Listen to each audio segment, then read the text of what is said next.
Really my pleasure to introduce our first speaker, who's Dr. Rob de Loe, who's a professor in the School of Environment, Resources and Sustainability at the University of Waterloo and director of the Water Policy Group. He currently serves as the Canadian co-chair of the International Joint Commission's Binational Great Lakes Water Quality Board. In 2011 and 2012, he served as a member of the Council of Canadian Academies expert panel on sustainable management of water in the agricultural landscapes of Canada. So, Dr. de Loe, if you'll.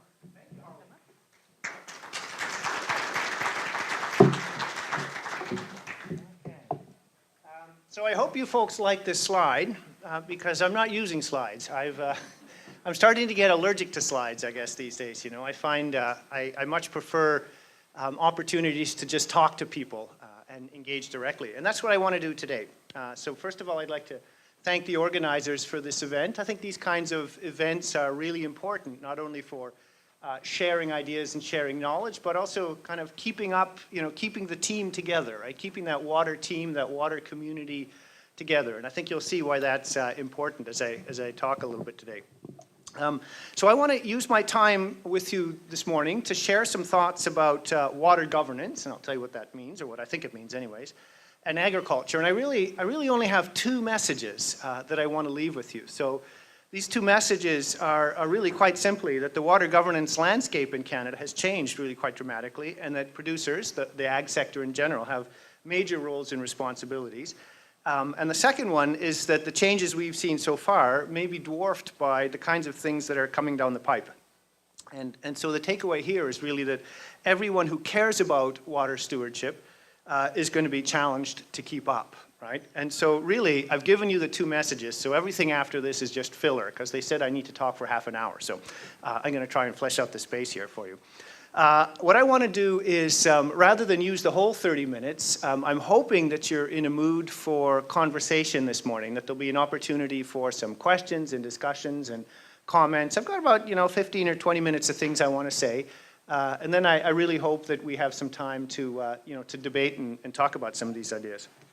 Okay, so first of all, this idea of water governance, and it's funny, 10 years ago I had to have slides and definitions and things because people's general reaction was like, what is that word and what are you talking about? But I think I'm almost reaching the point where we don't have to say that anymore. It's become part of our vocabulary because we can all see through our own work that how societies organize themselves to make decisions and take actions about water is really crucial. And in fact, I think many of us are figuring out that a lot of the challenges that we face in an area like water stewardship have as much or more sometimes to do with how we organize ourselves to tackle those challenges as they do with some of the technological questions that we grapple with. So anyways, the idea of water governance it's a really big landscape. There's lots of ways that societies can organize themselves to make decisions and take actions about water, right? I mean, one of them, if your hair is sufficiently gray, you will be more familiar with the time when governments, more or less called the shots, and citizens, and us, find out later what was decided, or maybe somebody, asked our opinion along the way, but really they'd pretty much already made the decision, So government from the top down is a model that exists around the world. It still exists in lots of contexts and bits and pieces of the water sector.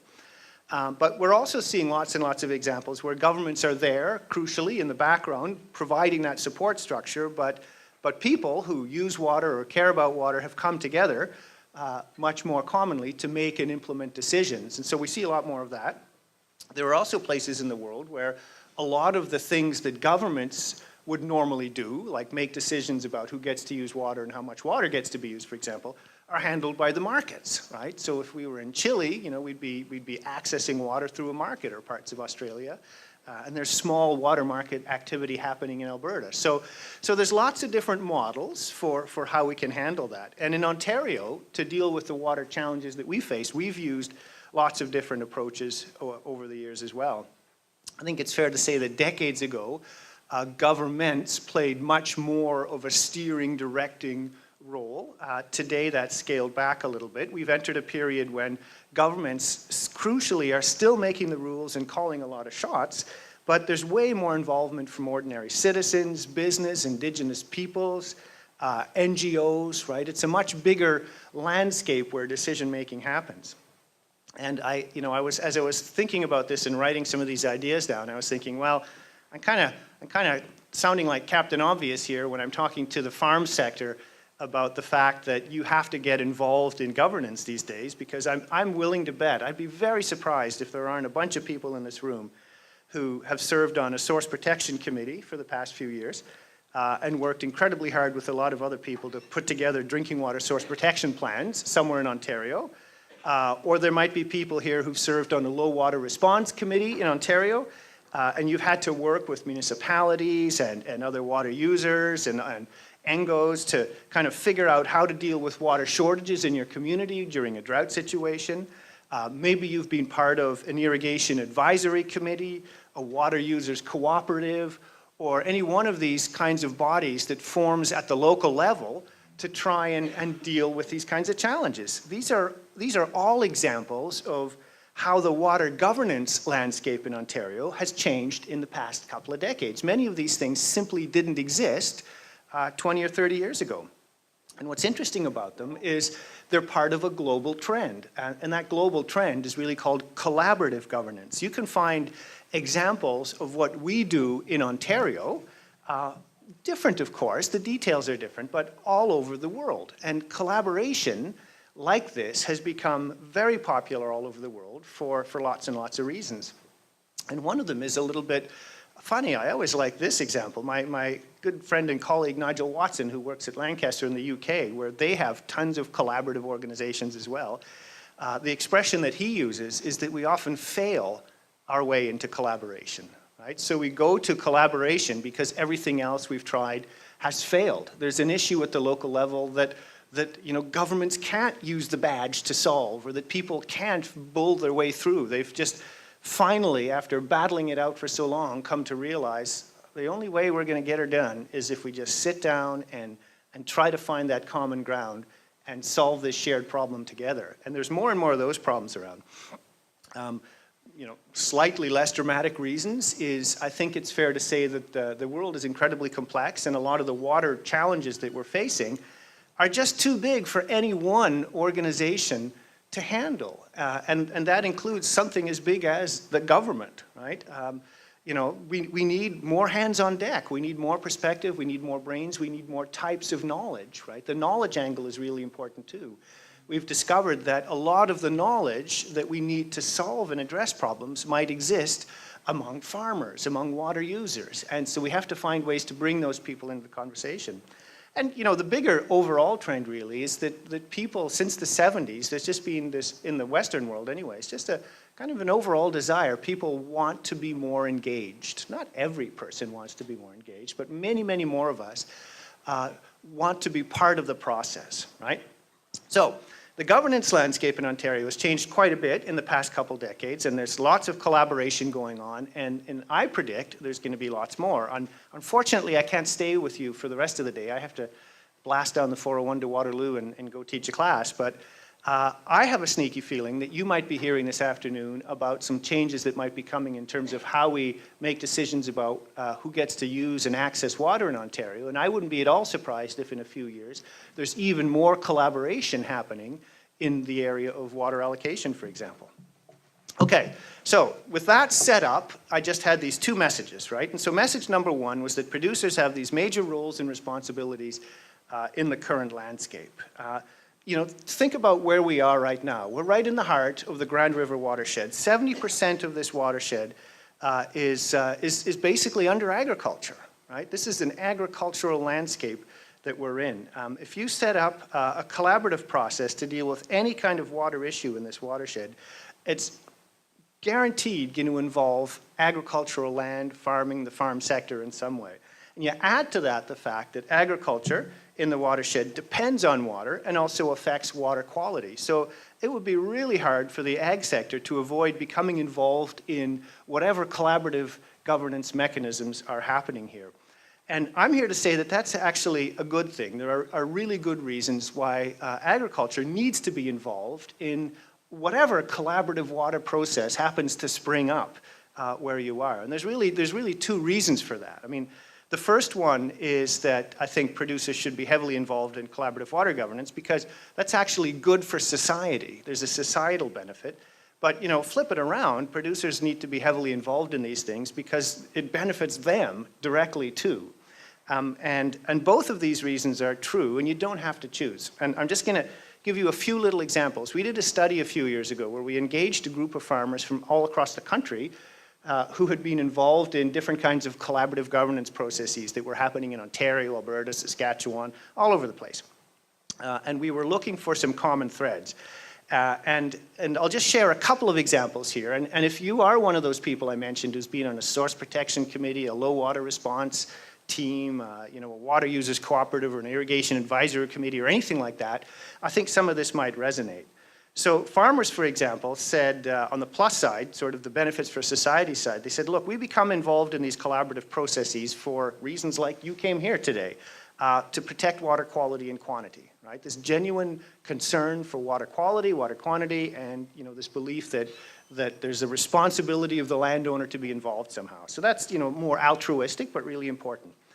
But secondly, because people recognized that they had knowledge, they had local knowledge, they had technical knowledge about those water resources that had to be part of the decision making. Because if it wasn't part of the decision making, you weren't going to be making as good decisions.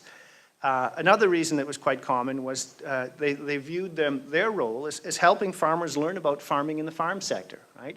So the Grand River watershed may be 70% under agriculture, but the proportion of people who are actually doing that farming is minuscule in comparison. So the actual number of people, right? So we have this sector that covers a huge amount of land, but has a really tiny number of people. So tons of people can spend their whole lives going around being utterly clueless about agriculture and where food comes from.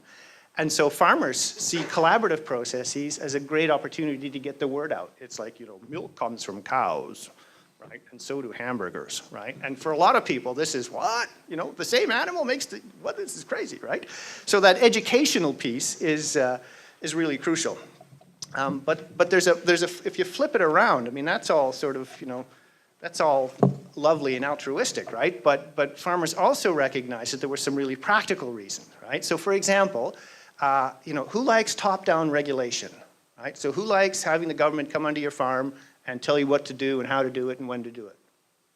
Okay, there's 3 people back there, right? But apart from you guys, right, most people didn't like that, right?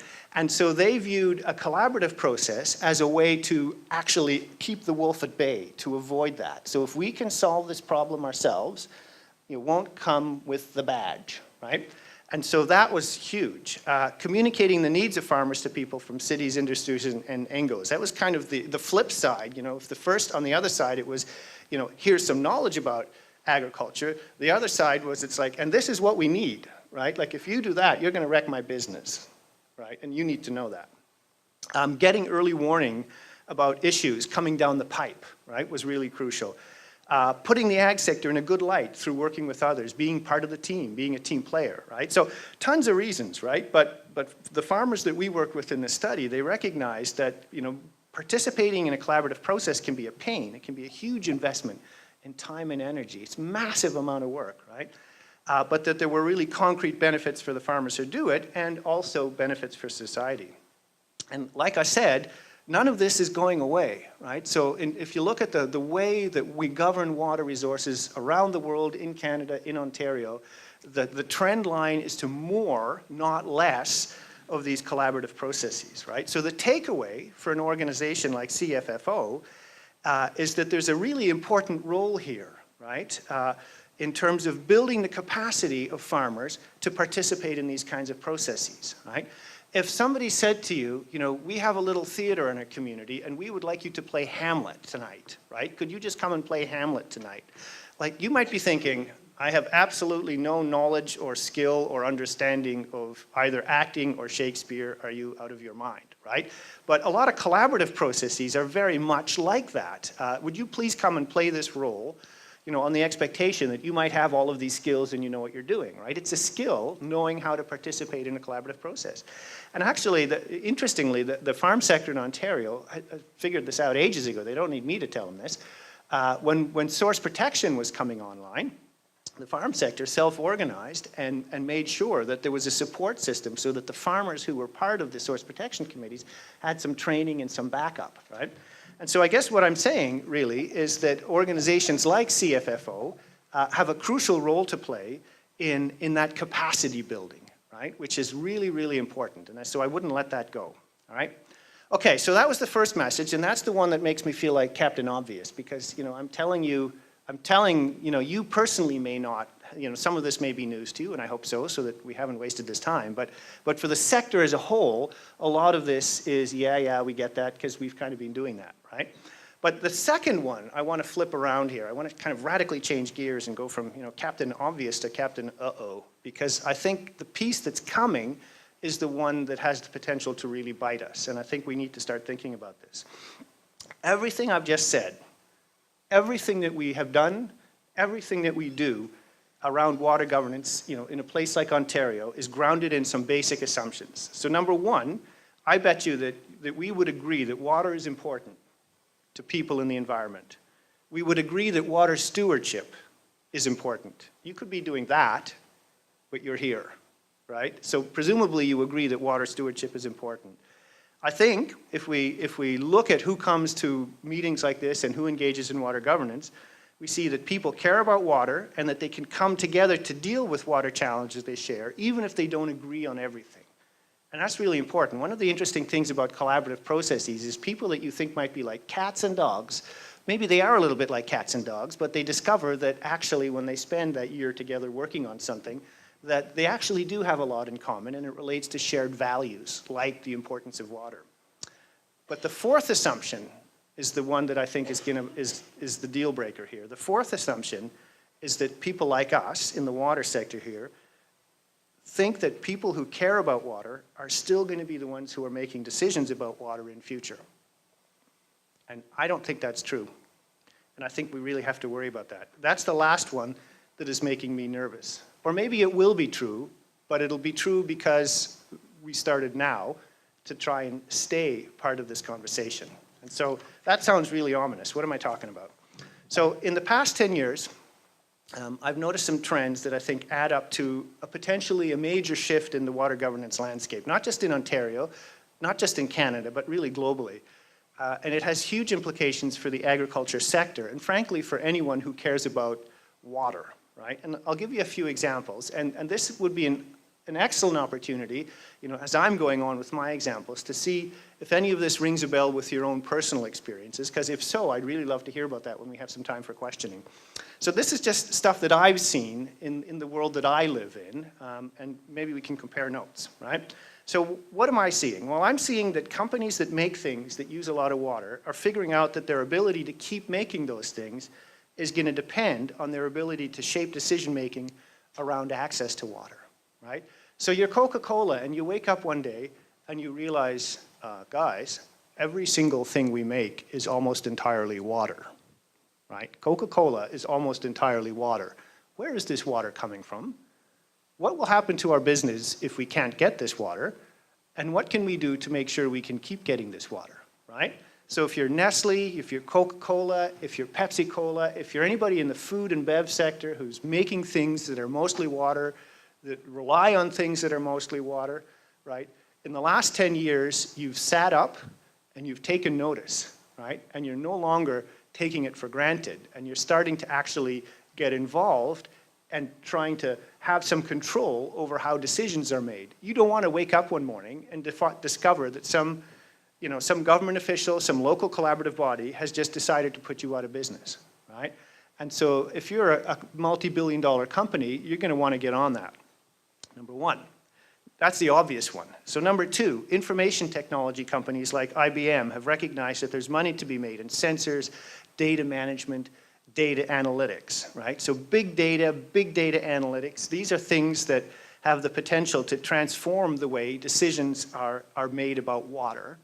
They have the potential to transform the way we govern, right? So if you use Google Maps, for example, to navigate, if you're driving down the highway with Google, and Google gives you some advice to get off the highway because it knows that there's a traffic jam ahead, you might be wondering, how did Google know not only where I was, but also where everybody else is and what's going on. And it's actually really simple when you think about it, right? Because they know where all the Android phones or all the phones that are running Google Maps are, and they put it together and say, these guys are on a road that should be 100 kilometers an hour, and they're all doing 0 kilometers an hour. There must be a traffic jam, right? But that's like a little example of kind of a big data approach that we experience every day if you use a tool like that to navigate, right?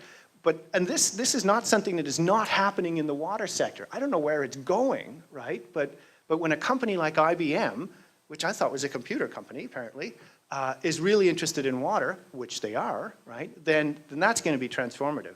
Number 3, banks are connecting the dots and realizing that they're making lending decisions to businesses that are exposed to huge water-related risks.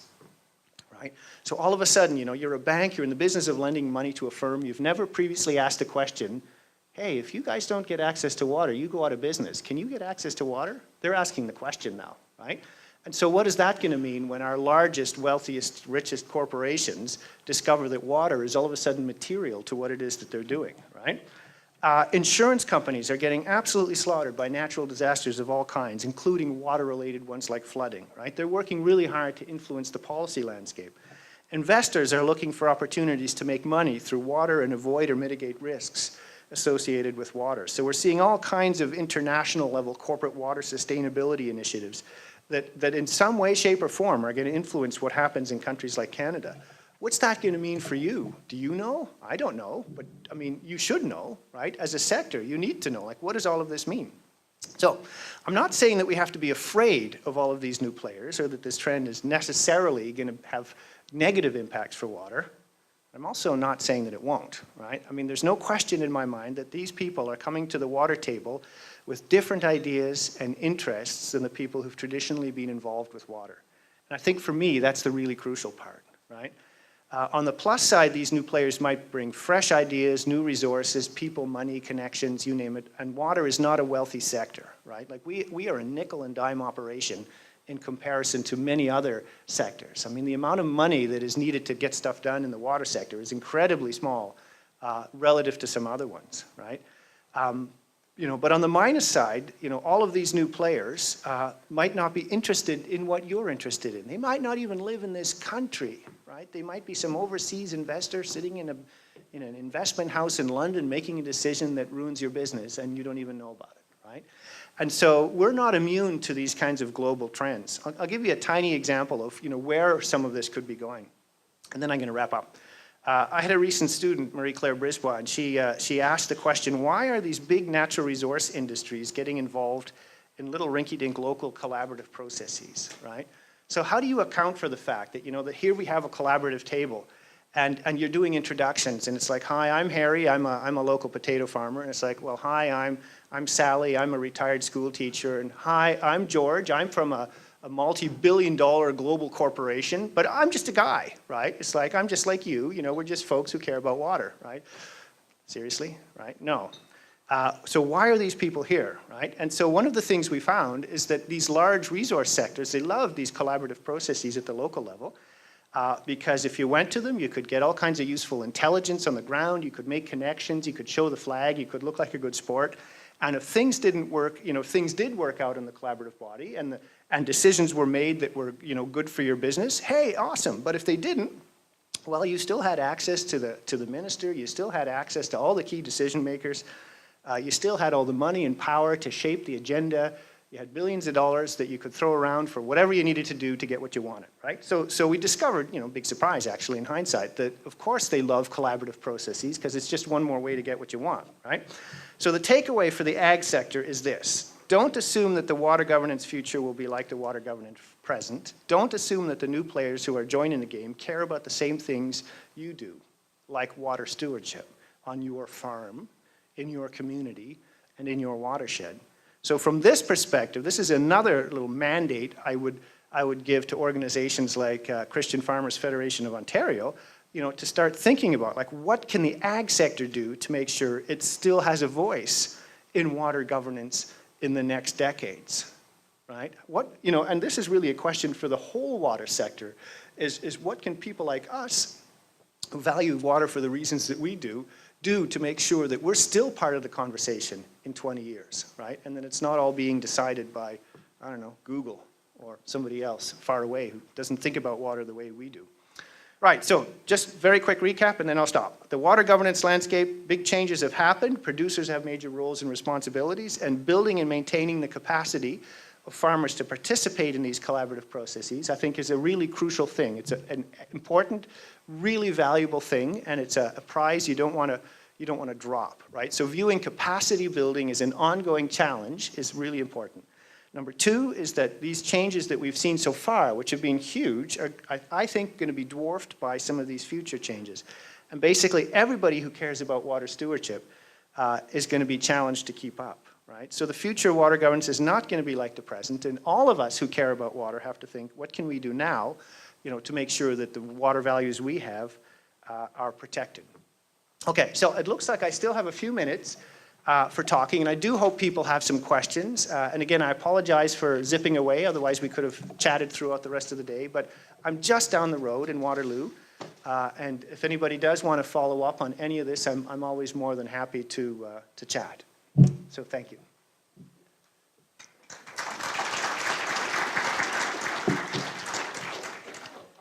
Sure, okay. Are you going to moderate? Yes. Okay. All right. Thank you. It gives a lot to think about. Sorry. And a great way to open up the day. So yeah, do we have some questions for Rob? Yes.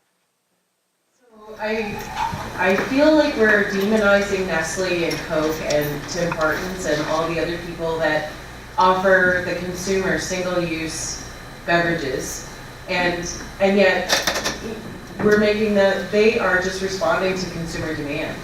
And so why are our focus on Nestle and trying to take on those corporate demons when we should be looking at ourselves and say, how many times do we go to Tim Hortons and go through the drive-thru and get that single-use thing? Or how many times do we buy the bottled water or the Coke or whatever it is at the store? Yeah. If there was no consumer demand, they wouldn't be doing it. Totally.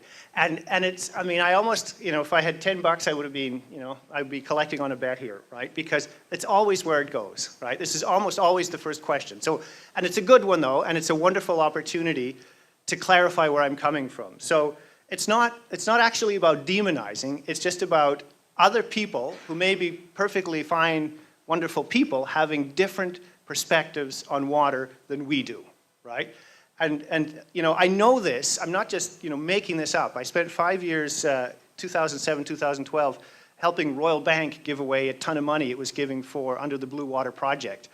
And it was really, for me, it was really educational because, it was a really good reminder about how people, some really good people in the bank could care about water, but in a really completely different way than people from the water sector. Like it was almost like this sometimes, right? And so we found a common path eventually, but it was for me a wake-up call that, wow, like don't assume that the new person who comes to the conversation believes everything you do about water, right? So those examples, were not to suggest that, it's negative necessarily. I mean, organizations like the Royal Bank brought lots of new money, new ideas, et cetera. It's just that it's different, and we shouldn't assume that, that they share the same objectives that we do and understand terms like water stewardship the same way. Right, but back to sort of the Cokes and the Nestles. So I work in a university where there's tons of really energetic, young, bright people who have a little crack of time left in their lives for a cause, and they always pick water bottling, and it drives me bananas. And it's not because I think water bottles, bottled water is a terrific thing and should be protected and defended. It's a business. I don't think it's a terribly useful product, but whatever, right? What irritates me is that when these people who have this little bit of energy, frankly, waste it on that issue. I mean, it's not that there are not issues relating to waste and energy and all that with bottled water, but I'm also much more aware of some of the really profound water issues that we face, and I feel like it's a bit of a diversion sometime, right? So I think everybody that uses water, and that's from Nestle and Coke and you and me, needs to be responsible in how we use water, has to recognize the greater good, has to recognize that sometimes you can't build your plant here because there are other values that are more important, right? But for me, there's a bigger prize out there, and I find sometimes we if we sort of go to that and stay there with things like, bottled water or whatever it is that you don't like, right? We never make it to that next level where some of these bigger issues are, right? But I mean, I think your question is perfect, because Nestle's getting its water pretty much from the place where Sleeman is getting its water, right? But and beer is mostly water, right? So it's water with some stuff in it, and somehow beer's okay, bottled water is not okay, right? I don't know. Humans are very illogical, right? The same neighbor who might be very opposed to a big corporation taking water, I might see him watering his driveway with a hose to get it clean, right? I mean, that's appalling, but human beings, we can have these completely contradictory ideas in our head sometimes, right? So the conversation is really important because it helps to unpack some of those things.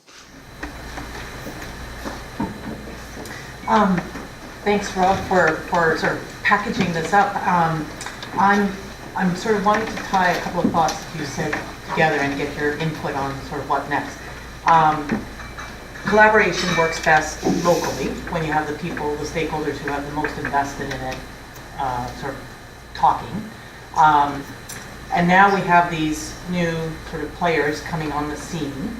But many of them, my experience has been recently, is that they're kind of starting up these new initiatives that are pretty much a copy of what was done in the 90s that have brought the people at this gathering together. How do we kind of align them so that they understand that there's a lot of stuff already in place working for the same sort of objective, making sure it's sustainable supply of water and all that? What are your thoughts around how can we align a lot of these things that are popping up from mega? Yeah, and it's an excellent question, Tiffany, because the total number of people who are interested and care about water is actually fairly small. I mean, if you do a survey of citizens in Canada, you'll get huge numbers of people saying water is the most important issue, and so I'm not talking about those folks. I'm talking the ones that go to the next level and are willing to come to a meeting, join a collaborative organization, take more activity. Like that number is a tiny subset, right? So the question is excellent because we've got to conserve that resource, which is the energy of the people involved, right? So we don't want to fragment ourselves so much that we waste all of our energy, right? I mean, you probably all know somebody who sits on at least a dozen different water committees and is exhausted and constantly going to meetings, right? Like that's not terribly efficient. So there's a couple of things, and they're all hard work, right? So one point, first of all, is that I think you're generally right that these collaborative processes work best at the local level, and that doesn't mean that it's not possible for the person from that natural resource industry, for example, to actually play a useful and constructive role, but it takes a lot of work, a lot of face time, lots of donut meetings, lots of bad coffee, lots of Saturday mornings, doing that kind of thing instead of hanging out with your family or playing golf or whatever, right? So there's that piece. But the scale thing is kind of interesting too, because as Holly mentioned, the other thing I do is I chair the Great Lakes Water Quality Board, which has proven to actually be a collaborative organization, which is really fascinating. There's 28 of us, 14 Americans, 14 Canadians, including the agriculture sector. If you know Mark Wales, he sits on the board on the Canadian side to represent the ag sector, right? And so here we have, the scale is a little bit different. It's the Great Lakes Basin as a whole that is sort of our backyard. But many of the things that I see at that local collaborative level of that engagement, that desire to help the community, et cetera, oddly enough, can function at this huge international basin level too. And it's one organization that is a bit of a bridge, right? So the people who serve on the Water Quality Board also participate in a lot of other organizations like the ones you're talking about, so they can bridge it up. And we've made it really cross-sectoral. So it's a perfect example of how if you can get people who maybe have very different perspectives together and have them spend those days together, they break bread together, they talk to each other, they argue, they work it through, right? But each one of these things is a lot of hard work. It's all about relationships, right? And that's, that's what makes it really challenging to put all of these pieces together, So you have to make as much of an investment in building and maintaining the relationships as you do in building your monitoring network and your distribution channels, It's the daily grind of building the relationships. I think we have time for one more. There's one over there. Rob, I'm just sort of curious. In your opinion, how quickly are we headed to a society that's having its water rights purchased by special interests, such as what we're seeing in California? I mean, so we always look around the world at other people and the problems they're having. And I'm really happy to say that we're not California, thank goodness, because they are in dire straits. They've put themselves into a really bad spot. So I would say in Canada, and Ontario especially, the future that you're worried about, I think is actually quite a long way away and may never come if we start doing the right things now. You know, the sort of the hottest hotspot in Canada is probably in southern Alberta. Frankly, I think they're going to be in the most trouble. But it's, you know, there's no comparison really between southern Alberta and a place like Australia and California. I mean, everything about the culture, the relationships, the people, the water resource is different, right? So I totally get where the question comes from, but it's not one that I fear as much as how some of these other changes are going to hit us much sooner. You know, just sort of the way that the you know, new people with new interests, or even, you know, people, I don't know, the role of you know, people like us in making decisions about water is going to change much sooner, you know. And so anyways, that's a bit rambly, sorry about that, but it sort of connects to your idea, because there is one possible future where you know, decision making doesn't happen anymore at the local level, right? It's all made in markets. You know, the land is bought up by some foreign company and the decision is made and it's done, right? We have time to not go there, is I guess what I would say as a sort of by way of a summary. We have time to avoid that future, but I think we have to be active about it. And really, that was the main thing I was saying today. Thank you so much. You're welcome. Please,